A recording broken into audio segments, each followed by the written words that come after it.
It is finally official, although a surprise to no one, as FIFA has announced the hosts of the 2030 and 2034 World Cup. Did it overnight. Many of us didn't even see it coming. No fanfare and no big surprise again to anyone. 2030 will be hosted an unprecedented 6-nation event. We'll talk about that in a moment. And in 2034, at long last, FIFA's baby, 2034 will be hosted by Saudi Arabia. And that is obviously the one that is making the big news. The good news, especially for us here, we have our World Cup in about 18 months' time. Woo! Can you believe it? 2026 is going to be the biggest sporting event ever of any kind, and we got that to look forward to. So let's get ready. But after that, 2030 is going to be interesting, and 2034, well, I think a lot can change as we are a decade away from the hosting of what will be really an unprecedented World Cup. Some similarities to what we saw in 2022, but really the Saudis have been looking forward to this. They have done everything in their power to create a soccer profile, and now they are going to, based on all accounts, throw tons of money at this thing and create what will look like a World Cup for the year 5000. We'll talk about it all here on the Soccer OG. Like and subscribe, and leave a comment. Leave a comment so we can get these numbers up and running. Tremendous clicks and viewership. We're going to keep that going. That's why we're doing more videos. This is obviously a topic that is very interesting, so I wanted to dig my teeth into it, and we'll get into that. All right. We will start with 2030. So what happens in 2030 affects 2034, right? 2030 will be hosted by 6 countries, 3 federations: Spain, Portugal, UEFA, Morocco of CAF, and CONMEBOL, with Uruguay, Paraguay, and Argentina celebrating that centenary of their World Cup hosted in South America. So it is logistically an absolute nightmare, right? It will be a great World Cup once we get to the business end, where keep in mind, Real Madrid have a brand new stadium, Barcelona's going to have a brand new stadium. All of this is going to be phenomenal in Portugal and Morocco, which is really the best African contingent. And I'll talk a little bit more about that, but because you have a World Cup which takes UEFA, Africa, and South America off the board, that means 2034, because CONCACAF, our region, hosted it 4 years earlier, and you need, 12 years between confederational World Cups. That left Asia and Oceania as the only regions that could host 2034. Australia, which would be a likely choice but is no longer in Oceania, is now part of Asia, withdrew their bid. When you talk to their leadership, they thought it was a losing effort. They were not going to commit time and do all the work just to miss out to Saudi Arabia. This is Saudi Arabia's time. Oceania does not have the ability to have a World Cup. So I hope that FIFA can do the right thing in future World Cups and have a combined Australia-New Zealand, even though they're not in the same federation, World Cup, where they can share the responsibility of stadiums, and Oceania can have a taste. And for all that FIFA preaches, we can develop the sport in that area. That makes sense, because you can't have it in New Zealand, Fiji, Vanuatu. Impossible. Australia, New Zealand, you could probably pull it off.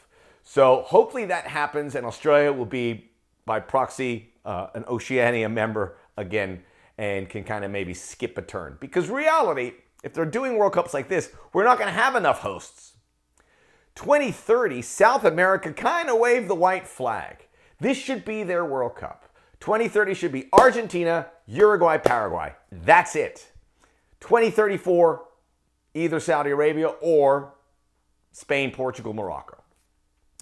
So South America comes off the board, and they probably wanted that. I don't think Argentina, Paraguay, Uruguay want any part of hosting a World Cup. They can't do it. The only country in South America that can pull it off is Brazil. They did it in 2014. They have great stadiums. They will be able to do it again, but that is it.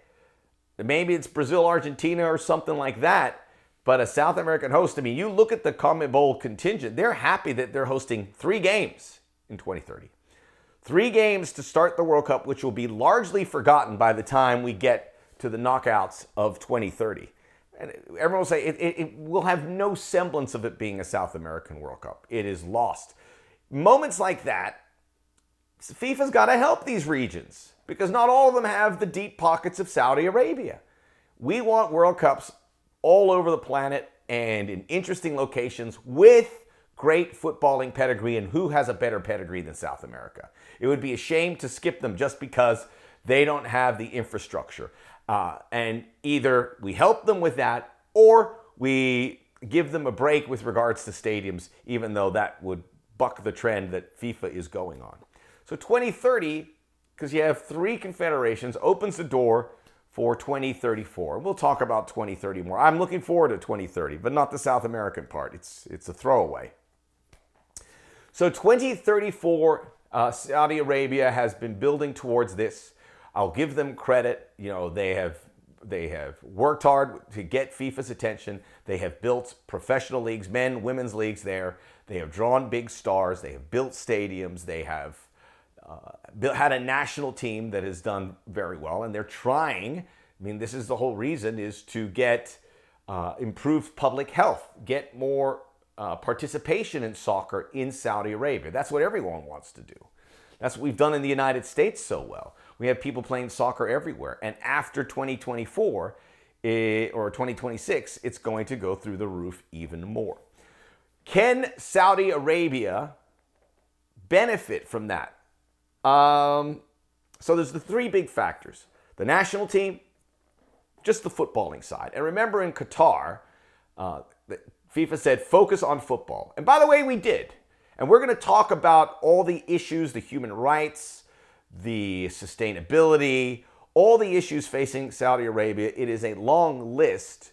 But on the footballing side, it is these 3 factors. And it is participation, it's the national team, and it is the professional league. The national team has been okay. I mean, they qualify for World Cups. Are they going to get better? I don't think so. Had a chance in Qatar after beating Argentina, and then they fell flat in the group stages. Didn't get out of the groups in a World Cup where they won their opening game and were playing close to home. So the national team, to me, we're not seeing Saudi players breaking through in Europe. They mostly play in Saudi Arabia. We need to see a young Saudi player make a major breakthrough. I don't see it. The professional league has been really interesting, namely bringing in Cristiano Ronaldo. That's the big play. Neymar spending insane amounts of money to bring these players. And without question, that league is compelling. I watch it sometimes. It's really good. How is it getting more Saudis into that professional league? Sure. Every team has to have some Saudi players, so it is benefiting from that at a very, very high cost. Now, the big part of the Saudi league is to develop interest within these clubs, mostly in Riyadh, some in Jeddah. Those are the 2 main cities. I mean, Saudi Arabia is pretty empty other than that. Is to get interest from the fan bases of these clubs. And we see it sometimes. Al Hilal is the big one. But then there are games, I mean, we've looked at the numbers. There's like 2,000 people at a game. There have been hundreds of fans at a game. You've seen them. Empty. We can compare that to Major League Soccer because that is the natural comparison. A young country developing its soccer culture. When you look at the professional league, it's full. It's got multiple leagues. When you look at the national team, doing pretty well. So Saudi Arabia doesn't have that. And I don't think the pro league's going to get better. We hear some more criticisms than positives from the players. They make a lot of money, but we've seen some that have left, but we've seen some that remain. Cristiano Ronaldo's been a fantastic ambassador for that competition. So that is, that it's good enough.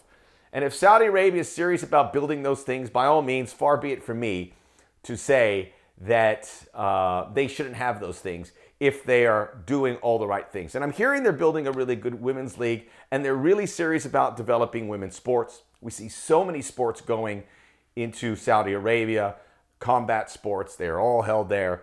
We've heard all sorts of things, golf, obviously, with the Live Tour, etc. So the long list of things that people have an issue with Saudi Arabia. And before we get into this, we went through this about Qatar. And I also want to say, with regards to this bidding process, I got to say, I miss the days where Sepp Blatter would come in. We talked about it for years. Remember, they would have a vote in Zurich, and for years ago, who's going to get it? It's going to be Russia? Is the United States? We were so invested. I remember turning on the TV, watching that conference, going, please, please, USA. And then Sepp Blatter coming out with a tiny envelope and going, Qatar! And then we're going, no! So devastated. By the way, Gianni Infantino did it for Saudi Arabia. We wake up and he has this giant envelope that looked like something out of the Prince collection. And he's opening it like we don't know what is inside. It was really absurd that is the process we go through. So he announces it. It was just, I don't know. It's trying a little too hard. It's trying a little too hard. And I felt it was very insincere. Now, we went through this through Qatar, and we were outraged, right? First of all, we were outraged because USA didn't get that World Cup. But then the human rights, the migrant worker situation, and just like Qatar, the percentage of the population that is migrant workers in Saudi Arabia, it's like 42%. Qatar, it's like 70%, which is insane. It's insane. But fatalities, the women's rights, female restrictions, they need a guardian. It's crazy. LGBTQ rights, don't even get me started. And we were all outraged, and we were going to protest this World Cup. People were upset. But when that World Cup rolled around, everyone got really quiet. And they listened to FIFA, and they focused on football. Sure, there were some media members, but no one's going to stop the World Cup because a couple of media members write an article. Unless there's a lot of media members that are rallying behind that, it's just not, we're not going to get some traction. It has to come from players. Players have to protest, or federations have to protest, or advertisers have to pull out and be outraged until the human rights issues are massively improved. So it didn't happen in Qatar. So I'm not going to sit here and go through those motions again with Saudi Arabia if at the end of the day nothing happens. Everyone's like, oh, it's about the football, which is fine, all right? But we're not going to sit here and be outraged, and then forget about it. And I tend to think the same thing is going to happen to Saudi Arabia. In addition to the human rights, there was the case of the journalist Jamal Khashoggi. Forgive me if I said the name wrong, where there is a connection to the Saudi king, where he was assassinated, and Saudi Arabia is on the hook for that. There is a quote here from Steve Coburn of Amnesty International, because the FIFA evaluation, which was the highest in organizational history for a host with regards to Saudi Arabia, clearly did not prioritize human rights in that evaluation. And Steve Coburn said, FIFA's evaluation of Saudi Arabia's World Cup bid is an astonishing whitewash of countries' atrocious human rights records, of which it is severe. There's sports washing going on. We know that. It is issue after issue. The building of the stadiums, they want to build 11 new stadiums, 8 in Riyadh, and it's all going to come from fossil fuel money, which you connect that to global warming and the usage of fossil fuels, which we try to move away from. It is our number one energy source. We're not running away from it.